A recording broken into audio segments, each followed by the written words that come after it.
नमस्कार दोस्तों, स्वागत है आपका सीपी स्मार्ट क्लासेस में। दोस्तों, टीजीटी प्रवक्ता का प्लेसमेंट फंस गया है, लॉकडाउन का इफेक्ट है और उत्तर प्रदेश माध्यमिक शिक्षा सेवा चयन बोर्ड की ओर से टीजीटी प्रवक्ता के पद पर चुने गए 800 से अधिक चयनित शिक्षकों का प्लेसमेंट फंस गया है।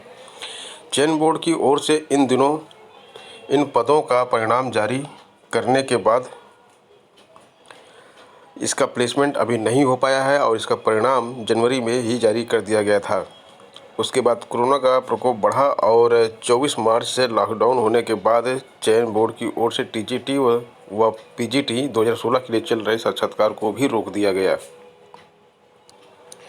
केंद्रीय कर्मचारियों का डीए अगले वर्ष जून तक नहीं बढ़ेगा, तो 1.5 साल तक केंद्रीय कर्मचारियों का डीए नहीं बढ़ेगा। इससे उनकी सैलरी में कोई परिवर्तन नहीं होगा। जो सैलरी उनको आज की डेट में मिल रही, वही सैलरी उनको आगे भी मिलती रहेगी। डीए बढ़ने से सैलरी में वृद्धि होती है, लेकिन इस डीए वृद्धि को रोक दिया गया है। जो भी डीए वृद्धि होगा वो उनको अलग से नहीं दिया जाएगा। आरक्षण के लिए सुप्रीम कोर्ट अब सख्त हो गया है और सुप्रीम कोर्ट ने कहा है कि 70 वर्ष से फ़ायदा ले रहे महानुभावों के वारिसों को ना मिले आरक्षण। क्रीमी लेयर की बात हो रही है। जो ताज़ा मामला था उसमें यह था कि आंध्र प्रदेश के अनुसूचित क्षेत्रों में शिक्षकों की भर्ती में अनुसूचित जनजातियों के 100% आरक्षण देने के फैसले को असंवैधानिक करार देने के फैसले में यह व्याख्या की गई है। पीठ ने कहा कि वह वरिष्ठ वकील राजीव धवन की इस दलील से सहमत है कि आरक्षित वर्गों की सूची पर पुनर्विचार करने की ज़रूरत है और इसमें यह भी बोला गया है कि आरक्षण प्रतिशत में बिना छेड़छाड़ किए भी सूची में बदलाव संभव है।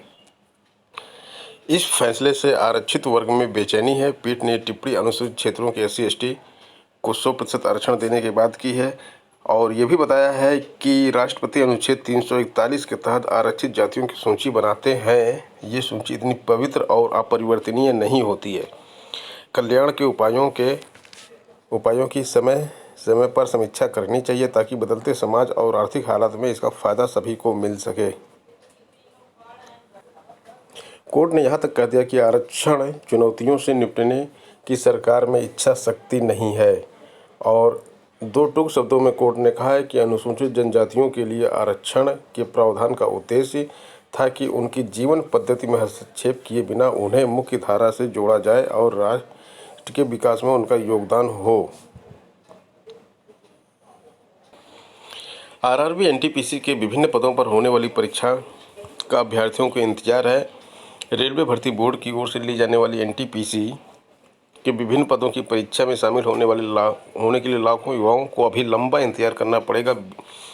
बीते वर्ष ही लाखों की संख्या में एनटीपीसी के विभिन्न पदों के लिए आवेदन किए गए थे, लेकिन लॉकडाउन की वजह से रेलवे बोर्ड अब तक परीक्षा संचालित करने वाली एजेंसी का चयन नहीं कर सका है। आरआरबी प्रयागराज के अफसरों का कहना है कि एजेंसी चयन के बाद ही परीक्षा संबंधित आगे की कार्रवाई होगी। इस बीच बड़ी संख्या में प्रतियोगियों की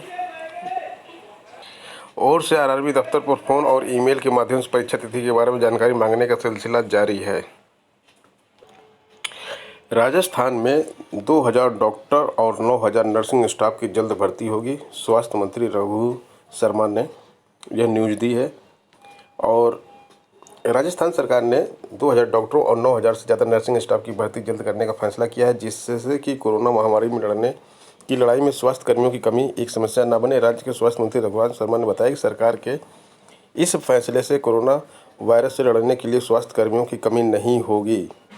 आगे उन्होंने ये भी कहा है कि 12,500 पदों पर नर्सिंग स्टाफ की भर्ती कोर्ट में लंबी थी, जो अब क्लियर हो चुकी है। और इसमें आगे लिखा है कि सभी जिला केंद्रों में मेडिकल जांच की सुविधा विकसित की जा रही है। अगली खबर यूपीएससी प्रीलिम्स एग्ज़ाम की है। एडमिट कार्ड और एग्ज़ाम सेंटर का काम काफ़ी हद तक पूरा कर लिया गया है और जो परीक्षा है उसको 31 मई को करवाने के लिए यूपीएससी की तैयारियां पूरी तरह पटरी पर है। परीक्षा चाहे 31 मई को हो या ना हो, यूपीएससी परीक्षा के आयोजन से जुड़े अपने कई काम पूरे कर चुका है। हालांकि आयोग 3 मई के बाद यह फैसला करेगा कि कोरोना वायरस संक्रमण की स्थिति में परीक्षा 31 मई को की जानी है या स्थगित करना है। आयोग के अधिकारी ने बताया कि परीक्षा के एडमिट कार्ड और परीक्षा सेंटर चुन लिए गए हैं। अगर यह परीक्षा होती है तो कोरोना वायरस महामारी फैलने और लॉकडाउन के बाद यह पहली बड़ी परीक्षा होगी। अधिकारी ने कहा कि पश्चिम बंगाल में स्कूल जून मध्य तक बंद हैं। हम वहां राज्य सरकार के सहयोग के बिना परीक्षा आयोजित नहीं कर सकते। परीक्षा को टालने के केस में एक दिक्कत यह भी है कि ऐसा होने पर अभ्यर्थियों को मेंस एग्जाम की तैयारी में बहुत कम समय मिलेगा। दोस्तों, अगली खबर आमीन रिक्रूटमेंट की है। बिहार राजस्व विभाग में आमीन के 1767 पदों पर भर्ती के लिए आवेदन पत्र लिए गए थे। अब उसकी आखिरी डेट बढ़ा दी गई है। तो ये आप देख सकते हैं एडवर्टीजमेंट इसका आया है। Combined entrance competitive exam board ने राजस्व एवं भूमि सुधार विभाग बिहार तहत भरे जाने वाले अमीन के 1767 पदों पर चल रही भर्ती प्रक्रिया में आवेदन की अंतिम तारीख बढ़ाने का फैसला किया है और यह तारीख 30 अप्रैल तक कर दी गई है। 30 अप्रैल तक ऑनलाइन आप इसमें आवेदन कर सकते हैं। तो दोस्तों, ये थी आज की प्रमुख खबरें। मिलते हैं नेक्स्ट वीडियो में नई अपडेट के साथ। अगर आपने चैनल सब्सक्राइब ना किया हो, चैनल सब्सक्राइब करके बेल आइकन दबा दें। धन्यवाद।